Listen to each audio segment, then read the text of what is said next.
On parle des sorties ciné de la semaine avec Rémi de clap.ch. Bonsoir Rémi.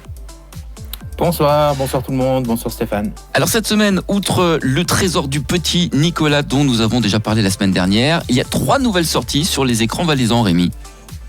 On commence avec un film de super-héros Marvel, Venom, Let There Be Carnage. Il n'y a même plus de traduction en français puisque tout le monde est censé comprendre l'anglais dans le petit monde des fans du studio. Cette suite est réalisée par Andy Serkis qui n'était autre que le Gollum du Seigneur des Anneaux. On retrouve une nouvelle fois Tom Hardy dans le rôle titre de ce nouveau film Marvel en attendant le prochain dans 2 semaines. Alors un autre film, un film d'animation.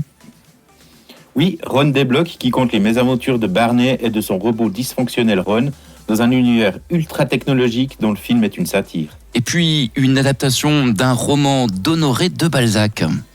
Absolument, il s'agit d'Illusions perdues de Xavier Giannoli avec Benjamin Voisin, Cécile de France, Vincent Lacoste, Xavier Dolan, Jean-François Stévenin et Gérard Depardieu.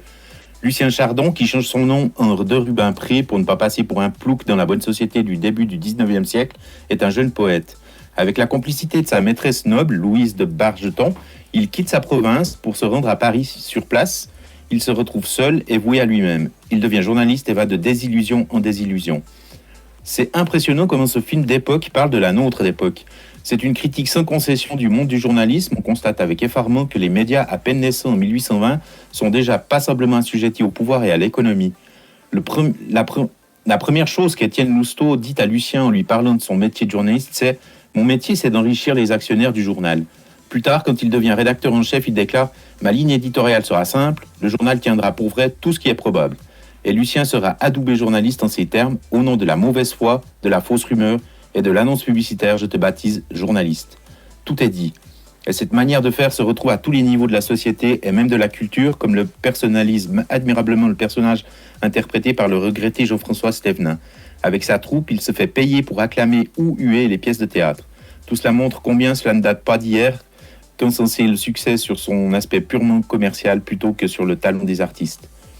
Xavier Giannoli nous invite à suivre le parcours d'un être candide qui découvre les vicissitudes d'une société en déclin à travers le regard à la fois réaliste et critique, implacable et impeccable. Alors Rémi, y a-t-il autre chose que les cinéphiles peuvent se mettre sous la rétine cette fin de semaine ? Oui, depuis aujourd'hui et jusqu'à dimanche, Lausanne accueille le LUF, alias le Lausanne Underground Film and Music Festival, qui fête cette année ses 20 ans. En plus des traditionnelles compétitions de courts et de longs métrages et des documentaires, le festival de cette année se focalise sur le business des films chrétiens et offre une carte blanche au sulfureux réalisateur danois Nicolas Winding Refn. Merci beaucoup. Toutes les infos sur ces sorties sont évidemment à retrouver sur clap.ch. Bonne soirée Rémi. Exact. Merci. Au revoir.